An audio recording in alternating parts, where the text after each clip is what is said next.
The 2025 Sidewinder AIM-9 isn't just an update to a legendary missile. It's a full-on evolution of a design that's been part of aerial combat history for more than half a century. And even though we're a channel focused on cars and cutting-edge mobility, we couldn't resist covering this aerospace marvel, especially because the engineering behind it connects closely with vehicle tech, precision systems, and autonomous guidance, stuff that shows up in high-end automotive systems too.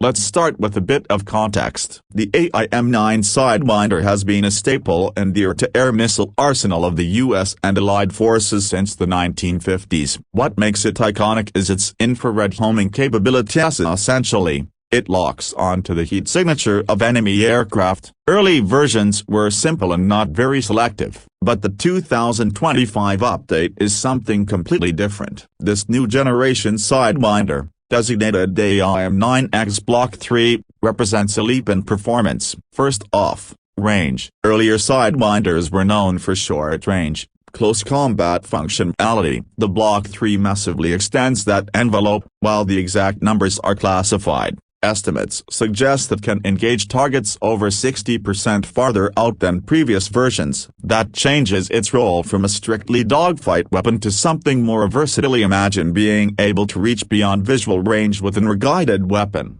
That's possible thanks to an improved rocket motor and energy management system. Think of it like the evolution of air battery and drivetrain efficiency. Same form factor, way more performance. For car fans, it's kind of like what happened when Porsche took the 911 Turbo and added hybrid torque fill. The same platform, just way faster and more capable.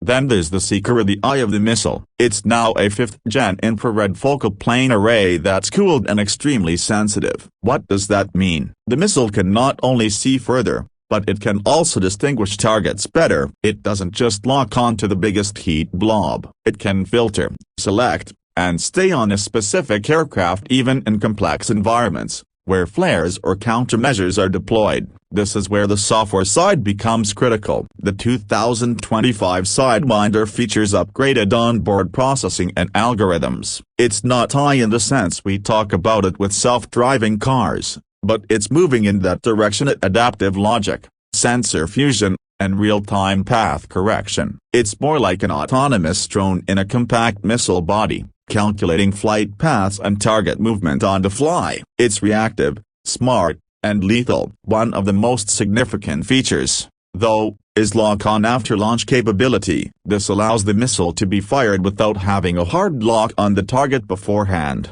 For pilots, that means more flexibility and safety, especially in beyond visual range scenarios. You can launch the missile, and it will pick up the target mid-flight. It's like guided parking systems in luxury cars that map the environment after the process begins up. It adjusts in real time instead of relying entirely on pre-launch data.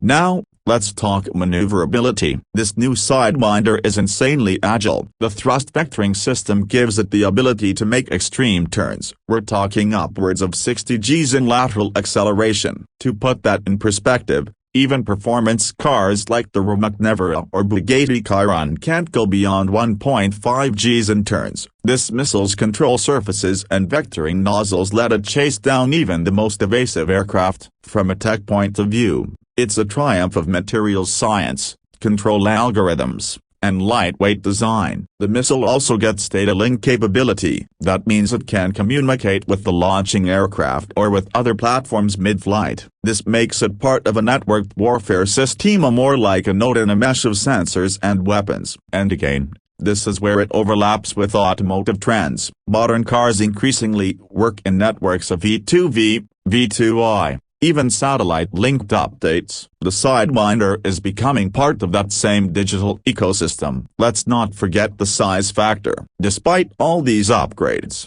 the 2025 Sidewinder still fits the same form factor as its predecessors. That's by design. Airframes, especially fighter jets, are built around certain physical limitations. Just like automakers work within regulatory and design constraints like wheelbase, crash zones, and modularity, missile designers have to stay within envelope limits. So fitting all this tech into a 9-foot-long, 5-inch diameter missile is a massive achievement. Interestingly, the upgraded Sidewinder isn't just being used in air-to-air roles, it's being adapted for ground and naval applications. Some tests have shown it working effectively as a short-range surface-to-air defense system. That's like taking a Formula One engine and putting it in a luxury SUV. Unexpected, but wildly capable in a new context. From a cost point of view, it's not cheap. Each unit is estimated at around $500,000 to $600,000, but in defense terms, that's still affordable when compared to longer-range or radar-guided options like the AIM-9. It's the same logic automakers use when offering a base model car with race-derived tech. It offers a cost-efficient way to scale high performance.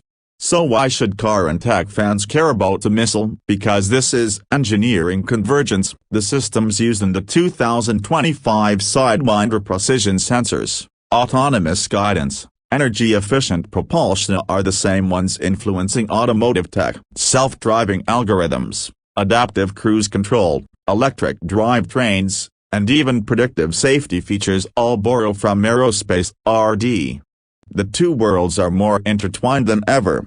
In the end, the 2025 Sidewinder isn't just about military dominance. It's about pushing the edge of what's possible in guidance, propulsion, and adaptive intelligence. And whether it's chasing enemy fighters or helping shape the future of autonomous cars, this little missile has a big story to tell.